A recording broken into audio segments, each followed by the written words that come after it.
The walk with RC ഒരു ക്യാമ്പയിനായിരുന്നു. എന്തായാലും അമലും അമലിൻ്റെ കൂടെ ഉണ്ടായിരുന്ന രണ്ടുപേരും അടിപൊളിയായിട്ട് ഇത് ഫിനിഷ് ചെയ്യാൻ പറ്റി.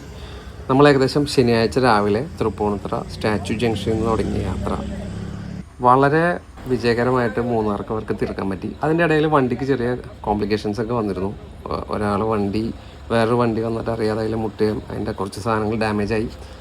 എന്തായാലും അവരുടെ വണ്ടി വേറെ സ്പെയർ ഉണ്ടായിരുന്നത് കൊണ്ട് അതവർക്ക് ഫിനിഷ് ചെയ്യാൻ പറ്റി. ഞാൻ മൂന്നാർ അവരെ വെയിറ്റ് ചെയ്തിട്ട് കാണാൻ പറ്റാതെ അടിമാലിൽ വന്നിട്ടാണ് നമ്മളിത് കണ്ട് അതിൻ്റെ കാര്യങ്ങളൊക്കെ ഞാനും ഞങ്ങളുടെ സുഹൃത്തുക്കളൊക്കെ കൂടി അത് റിപ്പയർ ചെയ്തു. അവർക്ക് ആ യാത്ര കംപ്ലീറ്റ് ചെയ്യാൻ പറ്റി. അല്ലെങ്കിൽ ഞായറാഴ്ച ഫിനിഷ് ചെയ്യേണ്ട ഒരു യാത്രയായിരുന്നു.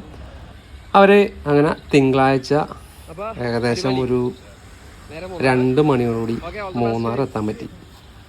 അപ്പോൾ ഇവിടുന്ന് കാലടിയിൽ നിന്നുള്ള അമലിൻ്റെ ഒരു സുഹൃത്തും കൂടി ജോയിൻ ചെയ്ത് അങ്ങനെ ടോട്ടൽ 3 പേരായിരുന്നു.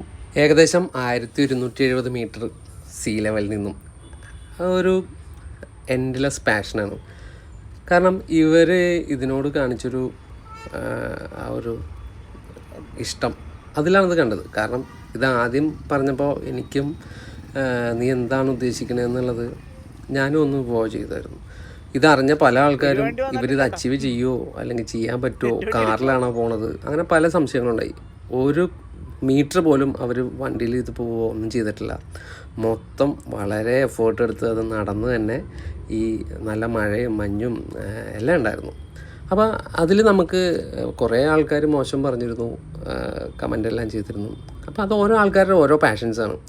എന്തായാലും ഞാനതിലും ഞങ്ങളുടെ ഫ്രണ്ട്സാണെങ്കിലും ഒരുപാട് ഫോളോവേഴ്സും സപ്പോർട്ട് ചെയ്തു. വളരെ ചുരുക്കം ആൾക്കാർ അതിനൊരു മോശം പറഞ്ഞു. അപ്പോൾ അതിലൊന്നും കാര്യമില്ല. Stay happy, love you all, keep supporting. Thank you.